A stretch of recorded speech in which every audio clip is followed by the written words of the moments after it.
Bonjour, je vais vous parler aujourd'hui des meilleures pratiques du processus de clôture, ou également ce qu'on entend souvent comme terme, le terme fast close, donc qui veut dire la réduction des délais de clôture.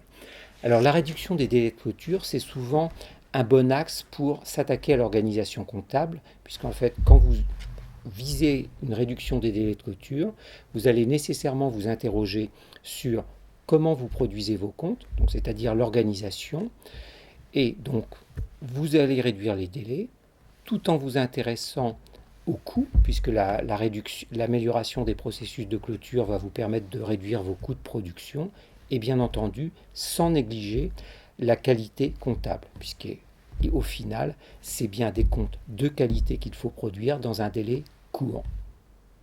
Quelles sont les meilleures pratiques pour réduire les délais de clôture? Alors, on peut essayer de distinguer deux types de choses, c'est-à-dire les pratiques organisationnelles, et puis après on verra les pratiques de nature opérationnelle.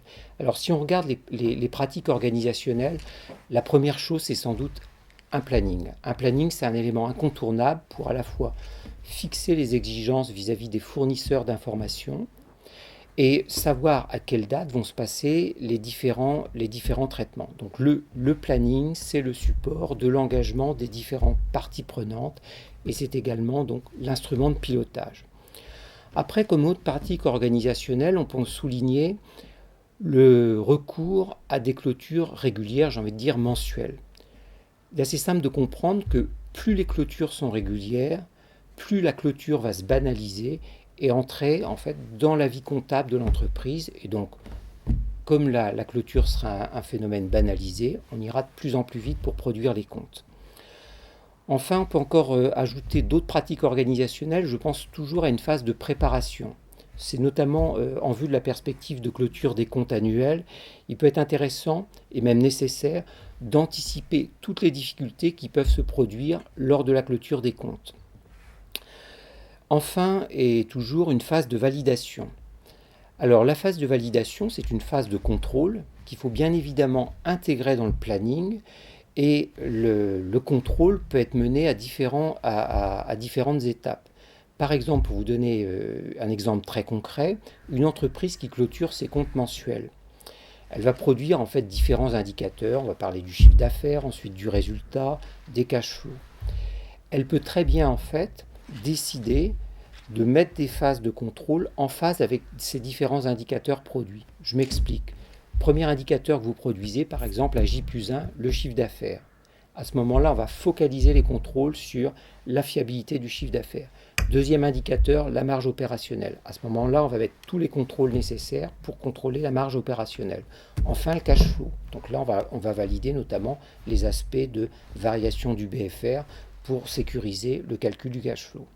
Voilà un exemple de pratique organisationnelle. Quelles sont les bonnes pratiques opérationnelles? Alors, les bonnes pratiques opérationnelles, et peut-être pour être un peu plus large, managériales. J'ai envie de vous dire que pour mener un projet de réduction des délais de clôture, la première chose, c'est que ça doit être un projet qui doit être porté par la direction générale de l'entreprise. Il faut que ce soit porté au plus haut niveau, puisque si jamais vous limitez le contour du projet à la direction comptable et financière, vous limitez forcément les gains envisageables, dans la mesure où la direction financière est dépendante des autres directions de l'entreprise qui fournissent l'information. Alors, deuxième grande pratique qu'on peut souligner de façon opérationnelle, c'est la priorité que vous devez accorder aux comptes consolidés. Il faut que tout dans le système comptable soit structuré pour donner la priorité aux comptes consolidés. Donc un plan comptable identique dans toutes les entités du groupe et une remontée d'informations qui soit formatée selon un modèle qui soit identique dans toutes les entités du groupe. Enfin, ce qu'on peut aussi citer comme pratique opérationnelle efficace, c'est ce qu'on appelle des conventions d'arrêté. Donc, qu'est-ce que c'est qu'une convention d'arrêté?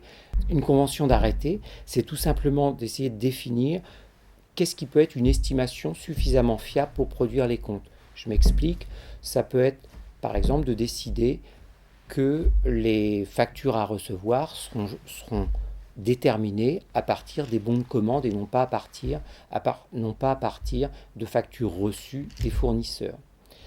Convention d'arrêté, et de l'autre côté, on peut avoir ce qu'on appelle des décalages d'arrêté.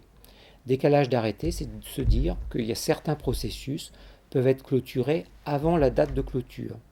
Prenons un exemple, vous n'avez pas besoin d'attendre, si vous clôturez le 31 décembre, pour clôturer vos immobilisations. Vous pouvez choisir de clôturer le processus immobilisation avant la date calendaire de clôture, de façon bien évidemment à réduire le goulet d'étranglement qui se forme lors de la clôture des comptes. Au niveau des comptes consolidés, quelle est la principale difficulté?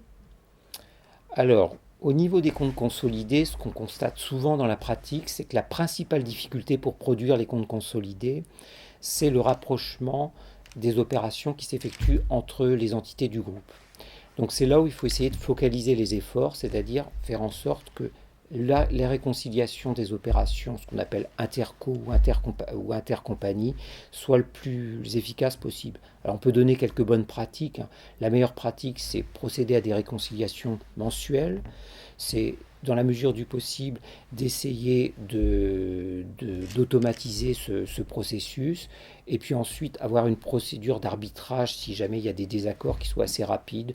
Souvent, ce qu'on retient comme convention, c'est l'arbitrage et le suivant, c'est on s'ajuste sur la position du vendeur. Y a-t-il d'autres bonnes pratiques?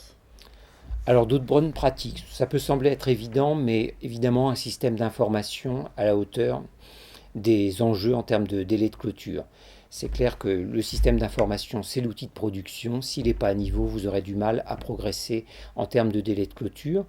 Et puis une dernière chose peut-être qui est plus du point de vue comportemental, c'est il faut avoir des équipes comptables qui soient décloisonnées, qui soient ouvertes vers l'extérieur pour notamment, communiquer au mieux avec tous les services de l'entreprise qui vont fournir les informations à traduire dans les comptes.